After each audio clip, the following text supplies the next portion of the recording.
Harry, Hey guys, what's Hey, shaking, buddy? how's it going? Good. How's it in that Schumacher Publishing office there? Yeah, this is my apartment, and I'm happy to report to you guys. You'll be the first to learn that my dog and I are getting married. Wait. What Yeah, does your fiance think about this? you know what? I think she's on board. She's gonna be her maid of honor, and so yeah, she's my little sidekick. We've been sequestered together, so we've had a Yes. lot together time. That's all. There's my fiance, Millicent. She's listening in. Wilson, hey, She takes better notes than I do. well, good. Hi. I Yes. figured she was your producer anyway after watching some of your video chats. Yeah, I actually edit those myself, as you probably can tell. But there's nothing else to do. I tell you, I'm grateful, as I'm sure y'all are, to be in the beer business because it's been rough, but it's still a lot better than most other industries. You know, Jeff and I just got through talking about 5 minutes ago. A couple of things he brought up. First of all, I think that those distributors that don't have the White Claws and the Trulies and the seltzers in their portfolio, by the time May rolls around, the end of April, May, we might see some tough numbers there. Absolutely. And then he brought up something, he sent me something, I haven't read it, is that the Treasury's had second thoughts on the PPP. And then maybe a lot of these distributors that applied and got approved might have to give their money back.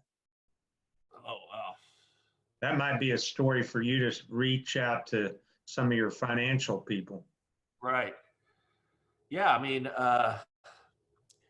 if you don't need the money, it's really for people that it's either you lay off a bunch of people or you get this loan to keep your people on. It's really what it's Right. for.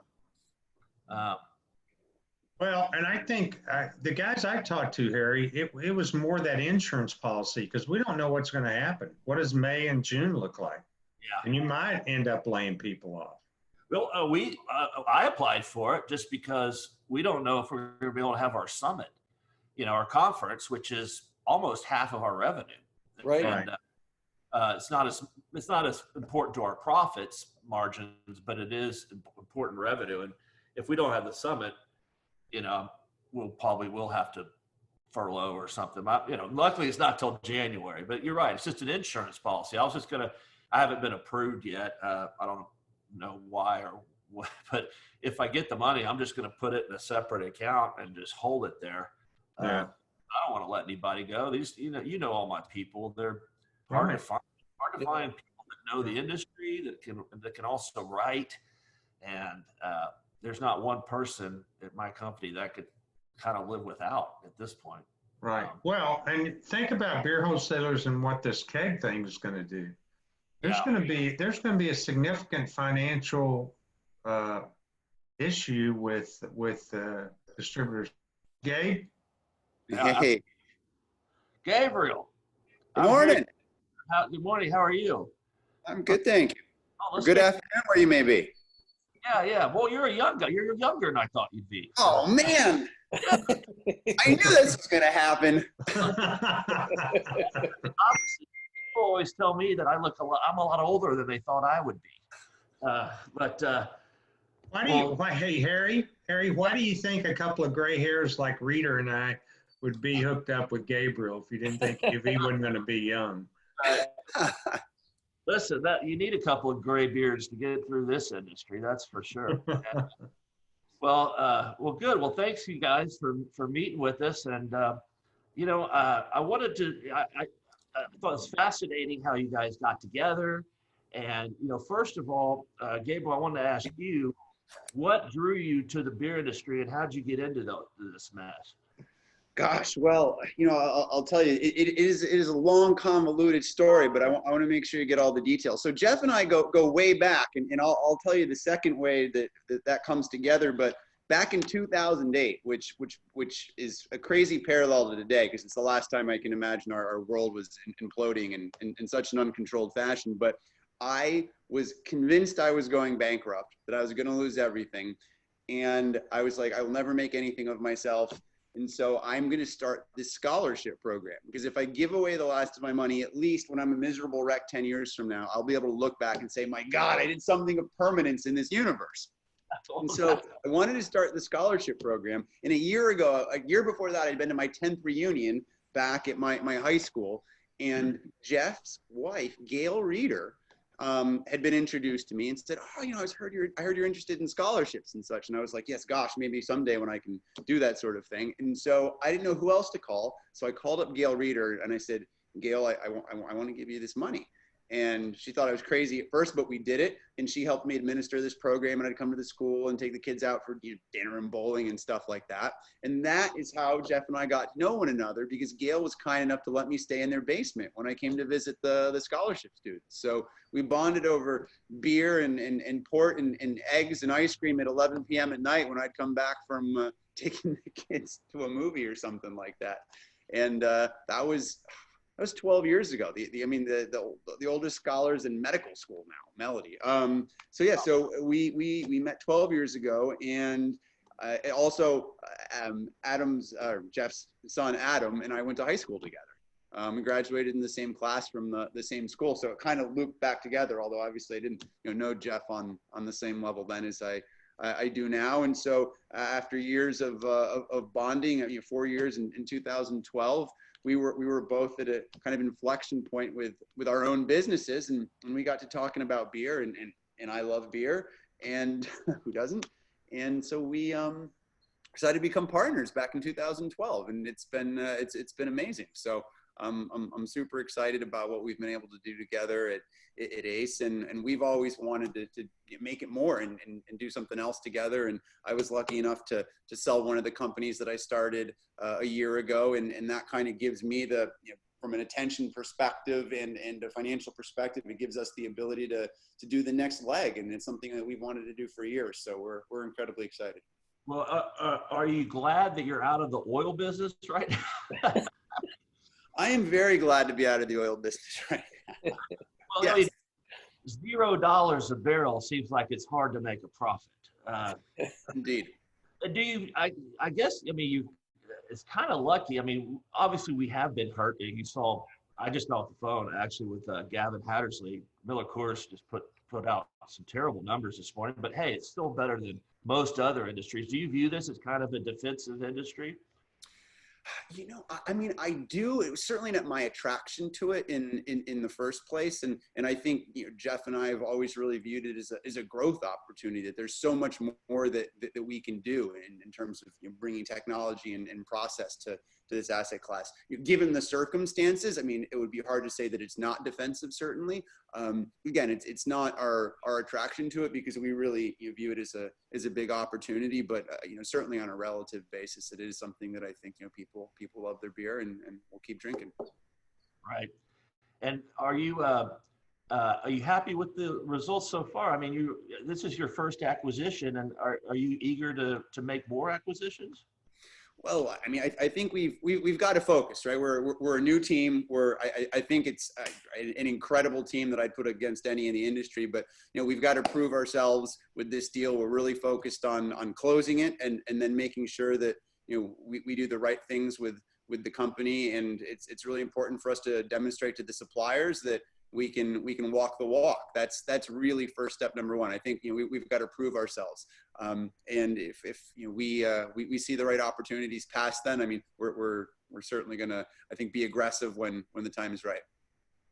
Yeah, you mentioned technology, and Jeff and Randy know this, that our industry, especially the middle tier, is a little technologically slow. I mean, we're running the same route accounting systems that we ran when I got in the business 30 years ago. Literally, almost the same. The only thing that's a little different is we've moved to a more mobile. You don't have to find a phone to dial in. What kind of do you see, just from where you sit right now, technologies that you could bring to the table that would help the middle tier in your companies in particular? I mean, I think that's a big, I mean, you talk about the route accounting and the logistics, the ordering process. I think artificial intelligence is I mean, whether you want to call that quote machine learning or put whatever fancy label you want to on it, I think there's a lot of innovation on that side that's more than a buzzword. So I think that's something that we can bring from an application process to a number of these different areas to improve. Yeah. And Randy and Jeff, what do you all bring to the table? What are you bringing for Gabriel? I guess because he's not in the industry, and you guys have been in it for what, 1,000 years between you? Yeah, two less years than you. Okay, whatever. Yeah. No, I think it's been unique. I mean, Gabe talked about how he and Jeff have been partners for 8 years, and Jeff and I have known each other just because of the Miller Coors years and crossing paths, and it's a great story. They called me and said, or Jeff called me and said, I've got a partner I'd like to talk to you. He wants to grow in the beer business, and I'm thinking, oh, great, I've got somebody that I can sell a bunch of beer distributorships to, and that lunch turned into, why don't we come together? Because there's opportunities there. So Harry, my background has been the brewery side and the distributor side, and I've been on my own. But there's something about being on the distributor side, and you grew up there, being on a team, leading a team, having success as a group is that's what I love to do. So it's been a really fun opportunity, and I think our team at HBG have really molded together. We all have probably different expertise areas, and we're able to focus on that and not worry about, I don't worry about Gabe coming together with the financial plans, and he's a brilliant guy. So I just lean on him for that, and he doesn't mess with how we're going to do the routing and how we're going to set up the sales organization. So it's a fun marriage. Yeah. Well, I think there are opportunities out there for sure. And do you anticipate going regionally in one region, or does that even not matter?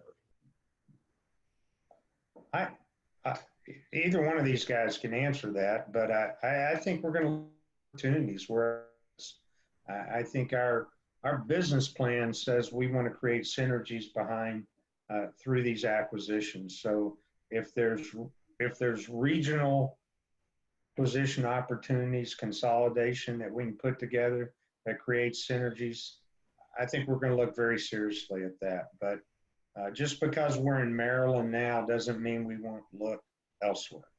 Right. And of course, with Betty's organization, she's Miller only, so you definitely have a vertical opportunity to add on with Coors, I'd imagine. I don't know the overlap exactly, but I know that there must be some opportunities there. Yeah, I mean, Gabe hit on it. We've got to first close this, and then when those opportunities come up, we'll get there. Jeff and I both have done these before, but everyone's unique, and so it's really important to us. You know Betty. Jeff knows Betty very well. He served on the MBWA board with her, and I know Betty from the Miller days.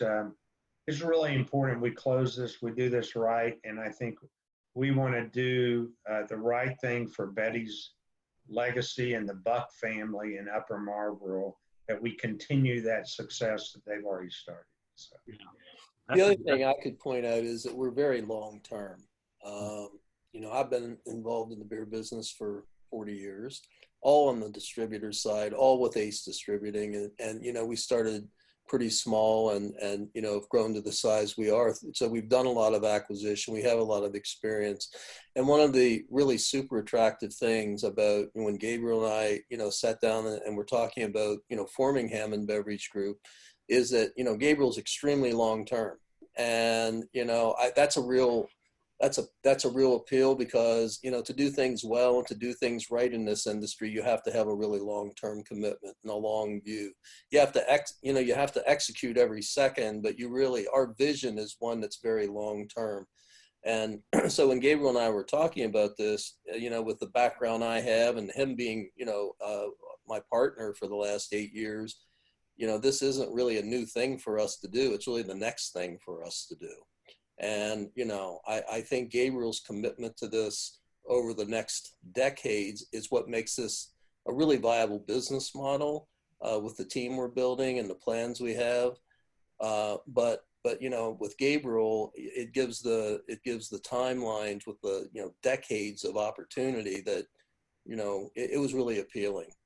Yeah.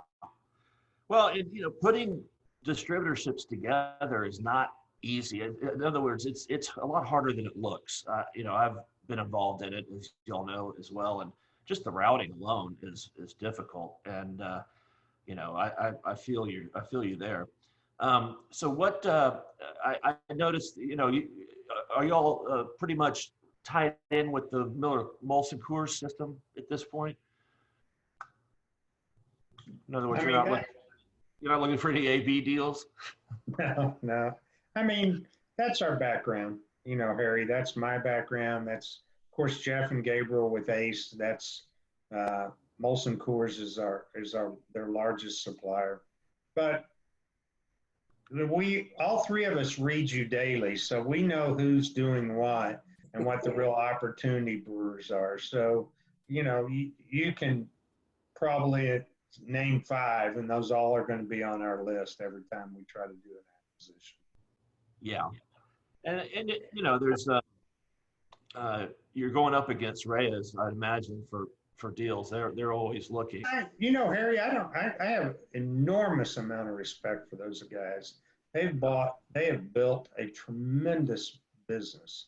Yeah. And if you know anything about how they operate, they're super efficient. Shoot, I would love to be as good as the Reyes, but I don't consider us a competitor with them. I think we'll seek our opportunities. We know what we want, and I think the Reyes family knows what they want. So I don't see this really as a competition. I mean, Jeff and I have talked about this in depth with Gabriel and Dave, and this is our life, and this is something that this whole business is. You got to be passionate about it. So it's not about we're going to go buy something because the Reyeses are looking at it, or vice versa. And I don't think they consider that either. They're going to look for good business decisions, just like we will. So. All right, and Gabriel, is there anything about the industry that has surprised you as you've gotten more into it and learned more? Good question, actually. I don't know that there have been any surprises per se, just a lot of learning and enjoyment. In other words, that's one of the reasons that I got into the business in the first place, is because I found it so fascinating when I did my first deep dive back in 2012, and then you visited Jeff's facilities and you toured the new warehouse, all those different pieces. So I just love learning. I'm just a really curious guy. Went to my first MBWA meeting last year, and it was fascinating. I don't know that I was shocked, but it was just there's a big surprise out of any of it. But I mean, obviously, the extent of the marketing plans that the companies have, the details that they go into. I mean, it was just fascinating for me to really just get completely caught up in all that. So I don't know, there's something that's jumped out at me as a surprise, but it's all been incredibly fascinating. I love getting in deep, and the more I learn, the more I want to learn, I guess, is the way that I would put it. And look, there's a lot that I don't know. I mean, relative to these guys, obviously, I've I'm still coming up the curve. So I'll be the first to admit that. But no, I love it. So. Well, listen, I've been in for 30 years, and I'm still learning things. And it is one of the fun, I guess we call it fun. One of the fun things about the industry is that there's really 50 different industries, because every state has its own set of laws and regulations, and it's like playing chess, because you got to have the right brands. That means everything. And before you got on, Gabriel, we were talking about, if you don't have one of the big hard seltzers or Constellation right now, boy, it's going to be tough come when things open back up this summer, especially. I mean, I was actually surprised that Miller Coors is down 14% in April so far. And like I said, I was just talking on the phone with Gavin. I was like, that seems steeper than it should be. I'm thinking it's going to level out a little bit. And he agreed with me. The question is whether they can produce enough beer and big pack sizes. But listen, why am I rambling on like this? But I find it interesting that somebody outside the industry views this industry as you're obviously a financier. You've done very well in other industries, and you come from the outside and you say, "Hey, this is a good industry that I want to invest in for the long term." And so you obviously see that there's value there. Am I right? No, that's correct. I mean, look, I never put my name on any of the companies that I founded. It's funny. It's just not who I am. My scholarship is in my mom's maiden name. It's, in other words, it's just, I don't make it about me. And so it's very contrary to my nature, but we did make this Hammond Beverage Co. And I think there are a couple of reasons for that. But one of it is that I'm going to hold this thing till I die. I mean, this is something that I view as a long-term investment, permanent investment. As I think about how I want to allocate my capitals, I think about the next, hopefully 50 years of my life. And I think about my 17-month-old twin daughters and what I want them to be part of as they grow up. I think it's a fantastic industry that I know is going to be around for the long term. And I think that, to your point, look, there's challenges, there's difficulties, whether it's integration, whether it's buying new businesses, all these financial challenges we're facing now. So you got to be patient and you got to be in it for the long term. But I see tremendous opportunity for people that are willing to put in that work and are willing to stick around and go through cycles. Yeah, well, good. I agree. And before I turn you loose, tell. I've read a little bit, but how did you get to where you are now before the scholarship? You were I guess a financier in oil or energy. I don't. Help me understand. Sure. Well, so from 13 to 19, I wanted to be, so for when I guess 5 to 13, I wanted to be a doctor. My parents were both doctors.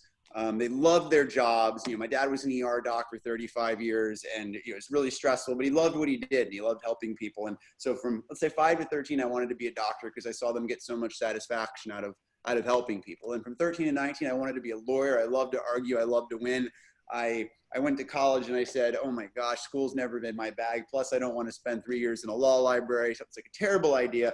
And, at that point, it was the late 90s where you could trade on Ameritrade and E-Trade for $9.99 for the first time ever. I put my, $2,000 summer swim coaching earnings and my last year of high school into the stock market and started trading, goodness knows why. And, again, and that's what kind of pulled me out of law school, decided to take a job in an investment bank after graduation.